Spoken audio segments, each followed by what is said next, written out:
Dans cette vidéo, je vous propose de suivre le démarrage d'un aquarium low-tech. Alors, je posterai des suivis régulièrement pour vous montrer ce qui devient. Alors, un aquarium low-tech, c'est quoi? C'est un aquarium où il y a peu de technologie. Donc, c'est-à-dire que dans cet aquarium-ci, il n'y aura que un apport lumineux. Donc, qui n'est pas encore là pour le moment, c'est une lampe temporaire. Mais c'est tout. Donc, pas de chauffage, pas de filtre. Alors, je vous préviens tout de suite, on est très loin de la belle vidéo démo d'un aquarium qui sera impeccable dès le premier jour.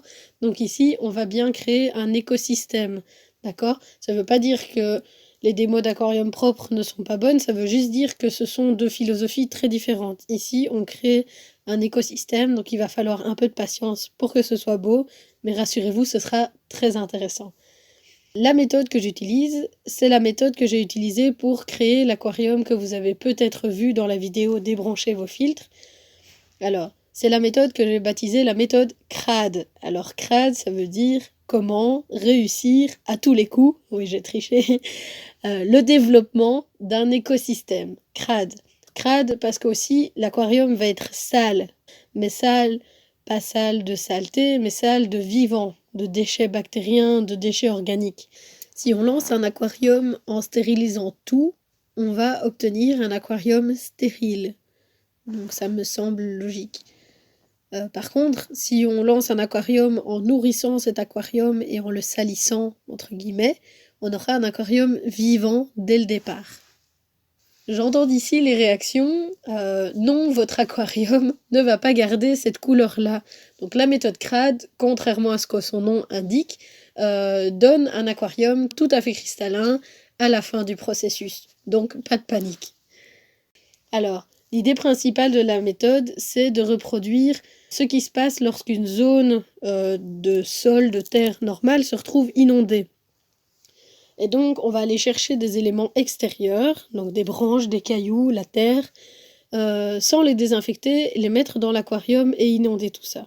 Donc, il y a quand même des petites choses à savoir.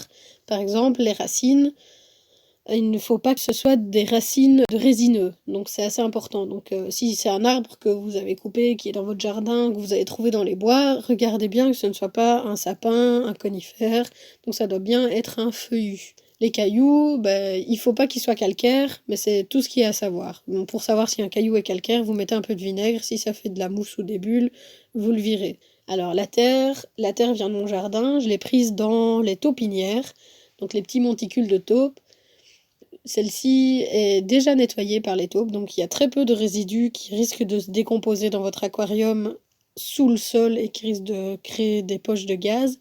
Ici, on va juste enlever, s'il y a des petits déchets, on les enlève, mais il y en a très peu. Alors, une fois que tout ça est installé, on commence à garnir avec du vivant à proprement dit. Donc les premiers, ce sont les plantes.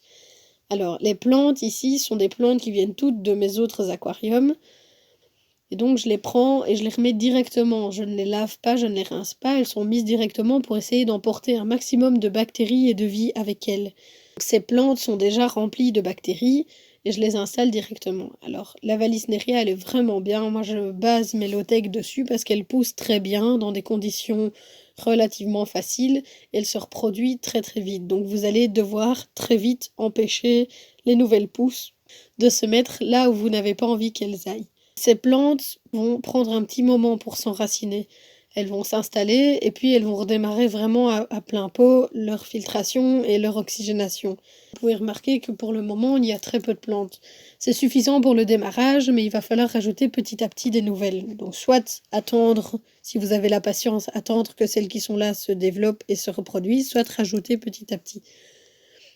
Alors, vous avez remarqué, évidemment, l'élément qui est aussi assez spécial, c'est la couleur de l'eau. Alors ici, l'eau est sale, elle est crade. C'est pas tout à fait vrai, elle n'est pas sale. En vrai, elle grouille de vie, cette eau. Donc elle est remplie de phytoplancton et de zooplancton. C'est une eau qui vient d'une mare qui est très très saine, qui est près de chez moi. Ça ne veut pas forcément dire transparent. Alors si vous n'avez pas l'occasion d'aller chercher ça dehors, vous pouvez très bien prendre de l'eau de pluie qui est restée un moment dehors avec des feuilles dedans. Vous allez vite voir qu'elle devient un peu verte, ou du moins elle a une couleur plus aussi claire. Alors cette eau devient vivante aussi, c'est tout aussi bien. Je fais les deux, donc j'alterne.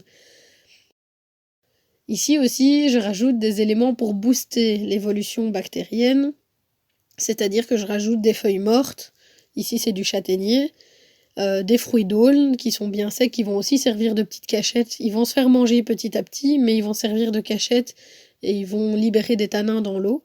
Et je rajoute aussi de la vase. Donc la vase ici, elle vient d'un autre aquarium et elle me sert aussi à booster vraiment, c'est un concentré de déchets organiques et elle va servir de nourriture à plein d'autres organismes.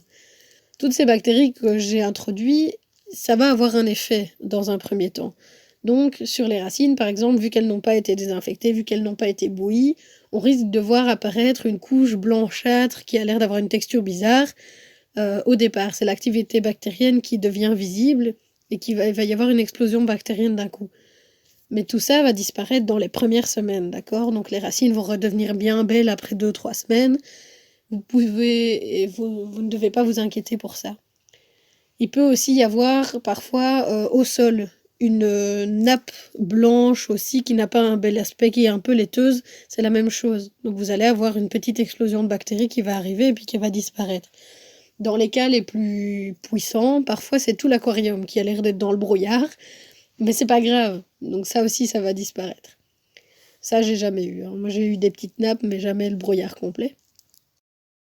L'étape suivante que j'ai fait le lendemain, c'est de rajouter de la vie plus commune, c'est-à-dire des micro-organismes et des escargots. Donc ici, j'ai rajouté des ostracodes, des petits cyclopes. Il y avait des bestioles qui sont arrivées toutes seules avec l'eau.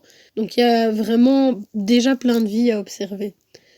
Tout ça est très chouette à observer, mais pour le moment, c'est pas à proprement dit beau ou joli, ou du moins un aquarium qu'on a envie d'avoir dans son salon.